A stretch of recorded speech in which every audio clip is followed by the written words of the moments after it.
ನಾನು ಸುವರ್ಣ ಜಾಗೃತಿ ಮಹಿಳಾ ಒಕ್ಕೂಟದ ಕಾರ್ಯಕರ್ತೆ ಕೆಲಸ ಮಾಡ್ತೀನಿ. ಜಾಗೃತಿ ಹಕ್ಕು ಆಧಾರಿತವಾಗಿ ಕೆಲಸ ಮಾಡ್ತಾ ಬಂದಿರೋದು. ಇವಾಗ ಏನಂತಂದರೆ ಇದು ಮೈಕ್ರೋ ಫೈನಾನ್ಸ್ಗಳು ಏನು ಭಾಳಷ್ಟು ನಮ್ಮ ಹಳ್ಳಿಗಳಿಗೆಲ್ಲ ಬಂದು ಅದರಿಂದ ಮಹಿಳೆಯರೆಲ್ಲ ಸಮಸ್ಯೆಗಳನ್ನ ಅನುಭವಿಸಕತ್ರಲ್ಲ, ಅದನ್ನು ಆ ಪರಿಸ್ಥಿತಿಯನ್ನು ನಾವು ಅಧ್ಯಯನ ಮಾಡಿ ಅಂದರೆ ರಿಸರ್ಚ್ ಸರ್ವೆ ಮಾಡಿ ಅದನ್ನು ನಾವು ಅಧ್ಯಯನ ಮಾಡಿದ ಮೇಲೆ ನಮಗೊಂದು ಅಂಶ ಕಂಡು ಬಂತು.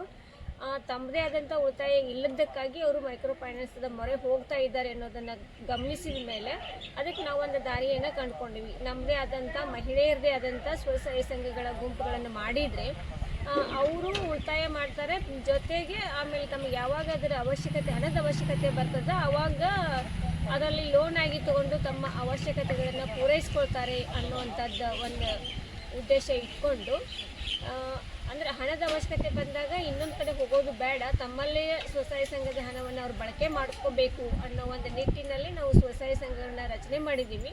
ಈ 1.5 ವರ್ಷದ ಅವಧಿಯೊಳಗೆ ನಾವು 70 ಮಹಿಳಾ ಸ್ವಸಹಾಯ ಸಂಘಗಳನ್ನ ರಚನೆ ಮಾಡಿ ಅದು ಒಕ್ಕೂಟದ ಅಡಿಯಲ್ಲಿ ಅದನ್ನು ಕಾರ್ಯನಿರ್ವಹಿಸ್ತಾ ಬಂದಿದ್ದೀವಿ. ಅವರೆಲ್ಲ ಒಕ್ಕೂಟದ ಸದಸ್ಯರು, ಸ್ವಸಹಾಯ ಸಂಘದ ಸದಸ್ಯರು ಉಳಿತಾಯ ಮಾಡ್ತಾರೆ. ತಮಗೆ ಅವಶ್ಯಕತೆ ಇದ್ದಾಗ ಮತ್ತೆ ಉಳಿತಾಯ ಸಂಘದಿಂದ ಅವರ ಲೋನನ್ನು ತೊಗೊಂಡು ಸಾಲವನ್ನು ತೊಗೊಂಡು ಆಮೇಲೆ ಮರುಪಾವತಿಯನ್ನು ಕೂಡ ಮಾಡ್ತಾ ಇದ್ದಾರೆ. ಅವಶ್ಯಕತೆಗೆ ತಕ್ಕಂತೆ ಹಣವನ್ನು ಬಳಸ್ತಾ ಇದ್ದಾರೆ.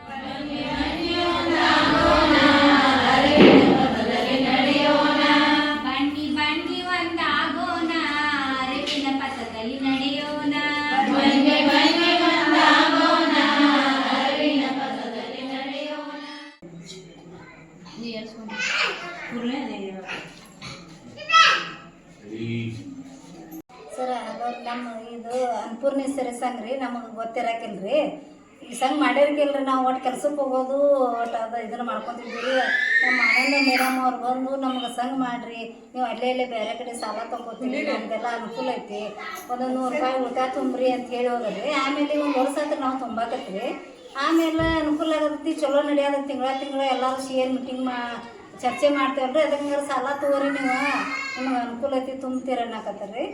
ಆಮೇಲೆ ಹ್ಞೂ ಅಂತೇಳಿ ಒಬ್ರು 30,000 ತೊಗೊಂಡೇವ್ರಿ, ಒಬ್ರು 15,000, ಒಬ್ರು 10,000, ಅವ್ರಿಗೆ ಯಾರ್ಯಾಗ ಹಂಗೆ ನಿಂತದ ಹಂಗೆ ತೊಗೊಂಡು ಉಳಿತಾಯ ಒಂದು 100 ರೂಪಾಯಿ ಸೇರಿಸಿ ಈಗ ತಿಂಗಳ ಕಂತು ತೊಗೊಂಡು ಕಟ್ಕೊಂತ ಹೈನುಗಾರಿಕೆ ಮಾಡ್ಕೊಂತ ಸಂಘ ಚಲೋ ನಡ್ಸ್ಕೊಂಡು ಹೊಂಟೇವಿ ನೋಡ್ರಿ. ನಮ್ಮಲ್ಲಿ ಉದ್ಯೋಗ ಖಾತ್ರಿ, ಆಮೇಲೆ ಆಹಾರ, ಶಿಕ್ಷಣ, ಹೀಗೆ ಹಕ್ಕು ಆಧಾರಿತ ಕೆಲಸ ಮಾಡ್ತೀವಿ. ಅದರ ಜೊತೆಗೆ ನಾವು ಇವಾಗ ಆರ್ಗ್ಯಾನಿಕ್ ಫಾರ್ಮಿಂಗನ್ನು ಮೋಟಿವೇಶನ್ ಮಾಡ್ತಾ ಇದ್ದೀವಿ. ಏನು ಅಂತಂದರೆ ಇದು ಸಾವಯವ ಆಹಾರ ಪದ್ಧತಿ, ಸಾವಯವ ರೈತರು ಆಹಾರ ಧಾನ್ಯಗಳನ್ನು ಬೆಳೆಯುವಂಥ ಪದ್ಧತಿಯನ್ನು ನಾವು ರೈತರಿಗೆ ಮನವರಿಕೆ ಮಾಡ್ತಾ ಇದ್ದೀವಿ ಜಾಗೃತಿ ಕಡೆಯಿಂದ.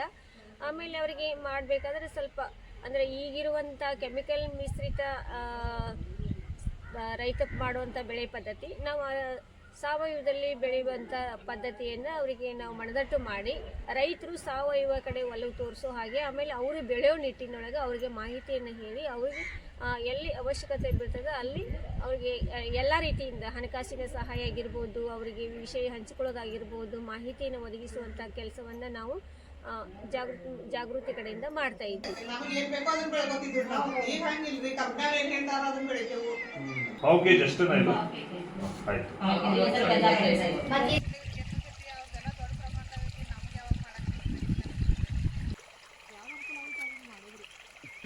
ಈಗ ಡೈರಿ ಜಾತಿ ಒಳಗೆ ಗಿರ್ ಜಾತಿ ಜನ ಬಂದವು 30 ಟನ್ ಲೆಕ್ಕ ಹಾಕ್ತಾನೆ.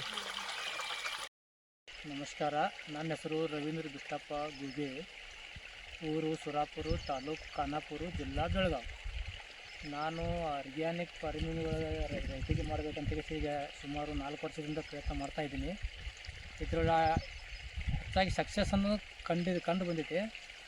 ಪ್ರತಿಯೊಬ್ಬರು ಮಾಡೋದ್ರಿಂದ ಅನುಕೂಲ ಆಕೈತಿ, ಭೂಮಿ ಉಳಿತೈತಿ, ಮತ್ತೊಂದು ಖರ್ಚು ಕಡಿಮೆ ಆಕೈತಿ. ಇನ್ನು ಕೆಲಸ ಹತ್ತೈತಿ, ಸ್ವಲ್ಪ ಇದಕ್ಕೆ ಕೈ ಕೆಲಸ ಹೆಚ್ಚಿಗೆ ಬರ್ತೈತಿ.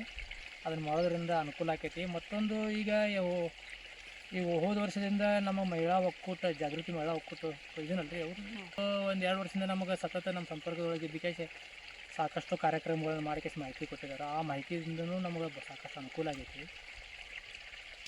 ಇನ್ನೂ ಜನರಿಗೆ ಸಾಕಷ್ಟು ಮಾಹಿತಿ ಕೊಡೋದ್ರ ಮೂಲಕ ಎಲ್ಲರನ್ನೂ ಜಾಗೃತಿ ಮಾಡೋ ನಿಟ್ಟಿನೊಳಗೆ ಕೆಲಸ ಮಾಡ್ತಾಯಿದ್ದಾರೆ. ನಮ್ಮಿಂದ ಅದರಿಂದ ನಮಗೂ ಸಾಕಷ್ಟು ಖುಷಿ ಐತಿ. ಮತ್ತೊಂದು ಏನು ಹೇಳಬೇಕಪ್ಪ ಅಂತಂದರೆ ಇದು ಆರ್ಗ್ಯಾನಿಕ್ ಮಾಡೋದ್ರಿಂದ ರೈತರಿಗೆ ಭಾಳ ಅನುಕೂಲ ಐತೆ. ರೈತರು ಕೆಲಸ ಹೆಚ್ಚಾಗೋದ್ರಿಂದ ಇದನ್ನು ಮಾಡೋದು ಕಮ್ಮಿ ಮಾಡತ್ತಾರ. ಫರ್ಟಿಲೈಸರ್ ಮಾಡೋದ್ರಿಂದ ಭೂಮಿ ಬಡವ ಹಾಕ್ಕೊಂತ ಹೋಗ್ತೈತಿ. ಅದನ್ನು ಹೊರಬಿಟ್ಟು ಕ್ಯಾಶ್ ಯಾರ ಇದ್ರೂ ಒಂದು 10 ಗುಂಟೆ, ಅರ್ಧ ಎಕರೆ, 1 ಎಕರೆ ಅಷ್ಟು ಮಾಡಿ ನೋಡಿ ಕ್ಯಾಶ್ ಮುಂದೆ ರಿಸಲ್ಟ್ ಬಂದ ಮ್ಯಾಗ ನೀವು ಮಾಡಿರಿ. ಯಾರೂ ಹೇಳಿದ್ರಿಂದ ಮಾಡೋದ್ರಿಂದ ಮಾಡೋಕೆ ಹೋಗ್ಬಿಟ್ಟು ಸ್ವತಂತ್ರ ಮಾಡಿದ್ರಿಂದ ನಿಮಗೂ ಅರಿವು ಆಕೈತಿ, ಎಲ್ಲರೂ ಮಾಡೋದ್ರಿಂದ ಅನುಕೂಲ ಆಕೈತಿ. ಮತ್ತೊಂದು ಹೋದ ವರ್ಷ ನಾವು ಒಂದು 12 ಟನ್ ಕಬ್ಬ ಅವ್ರಿಗೆ ಆರ್ಗ್ಯಾನಿಕ್ ಬೆಲ್ಲ ಮಾಡ್ಲಿಕ್ಕೆ ಕೊಟ್ಟಿದ್ವಿ. ಅದರಿಂದ ನಮಗೂ ಅನುಕೂಲ ಆಯಿತು. ನಮಗೂ ಅನುಕೂಲ ಹೆಂಗಪ್ಪ ಅಂತಂತಂದ್ರೆ ನಾವು ತೋಡ್ನಿ ಹುಡುಕಾಡೋದಾಗಲಿ ಅದರಿಂದ ಇದನ್ನು ಮಾಡೋದಾಗಲಿ ನಮಗೂ ಆ ಕೆಲಸ ನಿಂತು ನಾವು ಜಾಗದ ಮ್ಯಾಗ ಬಂದ ಕೇಸಿಗೆ ಕಬ್ಬ ತೊಗೊಂಡು ಹೋಗಿ ಇದನ್ನು ಮಾಡೋದ್ರಿಂದ ನಮಗೂ ಅನುಕೂಲ ಆಯಿತು. ಆಮೇಲೆ ಫೈನಾನ್ಷಿಯಲಾಗಿ ಫ್ಯಾಕ್ಟ್ರಿ ಅವರು 1 ತಿಂಗಳು ಹಾಕ್ಬೋದು, 2 ತಿಂಗಳು ಹಾಕ್ಬೋದು. ಆದರೆ ನಮ್ಗೆ ಅವ್ರದ್ದು ಕಾಟ ಆದ್ಕೊಂಡು ಮರನೇ 2-3 ದಿವಸನಾಗ ಅಂದ್ರೆ ನಮಗೆ ದುಡ್ಡು ಕೊಟ್ಟರು. ಇದರಿಂದನೂ ನಮ್ಗೆ ಅನುಕೂಲ ಆಗೈತಿ. ಅದಕ್ಕಾಗಿ ದಯಮಾಡಿ ಎಲ್ಲರೂ ಆರ್ಗ್ಯಾನಿಕ್ ಫಾರ್ಮಿಂಗ್ ಮಾಡಿರಿ, ಅನುಕೂಲ ಆಗ್ತೈತೆ ಅಂತ ಹೇಳಿ ಕೇಸಿ.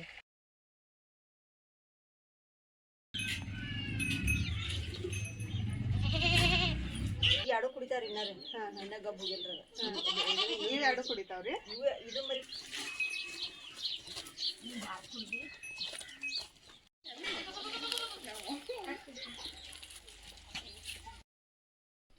ಜಾಗೃತಿಯಿಂದ ಒಂದು ಆಡ ತೊಗೊಂಡಿದ್ವಿ ನಾವು. 12,000 ರೂಪಾಯಿ ಕೊಟ್ಟರೆ ಅದರಿಂದ ನಮಗೆ ಈಗ ಒಂದು 11 ಆಡಾಗಿದ್ದಾವೆ. ಅದನ್ನು ನಾವು ಒಂದು 2 ಆಡ ಮಾರಿಕಾಸ ನಮ್ಮ ಮಗಳ ಫೀಸ್ ಕಟ್ಟಿದ್ದೇವೆ ನಾವು. ನಮಗೆ ಇನ್ನೂ ಒಂದಷ್ಟು ಆಡು ಉಳ್ದಾರ ಮನ್ಯಾಗ.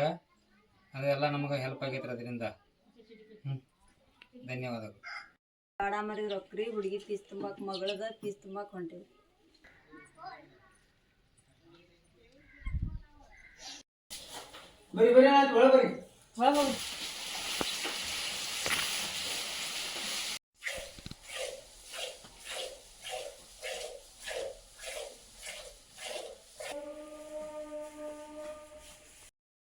ಅನ್ನೋ ಜಾಗೃತ ಒಕ್ಕೂಟ ಮಹಿಳಾ ಸಂಘ ಅಂತಾರೆ. ನಮ್ಮ ಇಲ್ಲಿ ಮೇಡಮ್ಗಳು ಬಂದಿದ್ರ, ಅವ್ರಿಗೆ ಕೇಳಿದ್ವಿ ನಾವು.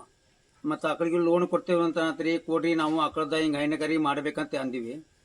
ಅವರು ಸುವರ್ಣ ಮೇಡಮ್ದು ಇವ್ರು ಬಂದಿದ್ರು. ಮಾಡ್ತೀವಿ ಅಂತ ಇಲ್ಲಿ ನಮ್ಮೆಲ್ಲ ಹಕ್ಕಿ ಬಂದು ನೋಡಿದ್ರ, ಒಳ್ಳೇದಾಕೈತಿ ಮಾಡ್ರಿ ಅಂತ ಹೇಳಿದ್ರು. ಪೈಲ ಸುಲ ನಾವು 40,000 ರೂಪಾಯಿ ತೊಗೊಂಡಿದ್ವಿ. 40,000 ರೂಪಾಯಿ ತೊಗೊಂಡಾಗ ಅದನ್ನ ಹೈನಿಂದ ನಾವು ಅದನ್ನು ಲೋನನ್ನು ಮುಗಿಸಿದ್ವಿ. ಮತ್ತೊಮ್ಮೆ ನಮ್ಗೆ ಲೋನನ್ನು ಕೊಟ್ಟರು. ಅದ್ರಿಂದ ನಮ್ಗೆ ಲಾಭ ಆಗೈತೆ ಬಿಡ್ರಿ. ಮತ್ತು ಆಕಳ ಕರ ಪೈಲದ ಹೋರಿ ಹಾಕಿತ್ತ, ಹೋರಿ ಅದನ್ನು ನಾವು ಮಾರ್ಕೊಂಡಿವಿ. ಯಾಕಂದ್ರೆ ನಮ್ಮ ಮನೆಯೊಳಗೆ ಅದನ್ನ ಸಾಕಾಗಲಿಲ್ಲ. ಆದರೂ ಅದ್ರ ಹೋರಿಯಿಂದ ನಮ್ಗೆ 8-9 ಸಾವಿರ ರೂಪಾಯಿ ಹೋರಿ ಮಾರ್ಕೊಂಡು ಮತ್ತು ಅದರಿಂದ ನಮ್ಗೆ ಲಾಭ ಆಯ್ತು. ಇದು ಆಕಳ ಮತ್ತೆ ಈಗ ಹಿಂದೆ ಇಳಿದಿದೆ, ಮತ್ತು ಕರ ಹಾಕಿದೆ. ಪರಮೇಶ್ವರ ಚಲೋ ಆಗೈತಿ, ಕರ ಒಳ್ಳೇದಾಗೈತಿ. ನಮ್ಗೆ ಹೈನುಗಾರಿಯಿಂದ ಭಾಳ ಚಲೋ ಆಗೈತಿ. ನಮ್ಗೆ ಈ ಒಕ್ಕೂಟ ಜಾಗೃತ ಮಹಿಳಾ ಸಂಘದವ್ರು ಭಾಳ ನಮ್ಗೆ ಹೆಲ್ಪ್ ಮಾಡಿದ್ರಿ ಬರೋದು.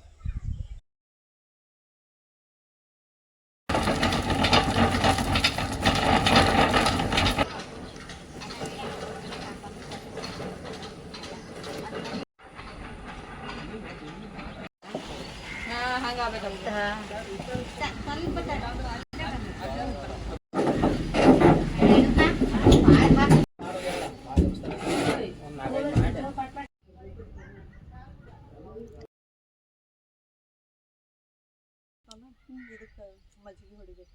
ಮಜ್ಜಿಗೆ ಹುಳಿ ಬಂದಿರ್ತದೆ. ಮಜ್ಜಿಗೆ ಹೊಡಿ ಅಂತಲೇ ಹುಡುಕ್ಬಿಡ್ತಕ್ಕ. ಜಾಗೃತಿಯಿಂದ ಸಸಿ ಕೊಟ್ರಿ, ಒಂದು ಸಸಿ ಬೆಳೆಸಿದೇವ್ರಿ. ಕಾಯಿ ಆದ್ರೆ ನಾವು ಬಳಸ್ಕೊತೀವಿ, 2ನೇದವ್ರನ್ನು ಕೊಡ್ತೀವಿ. ಅವರು ನಮಗೆ ಕೊಡ್ತಾರೆ.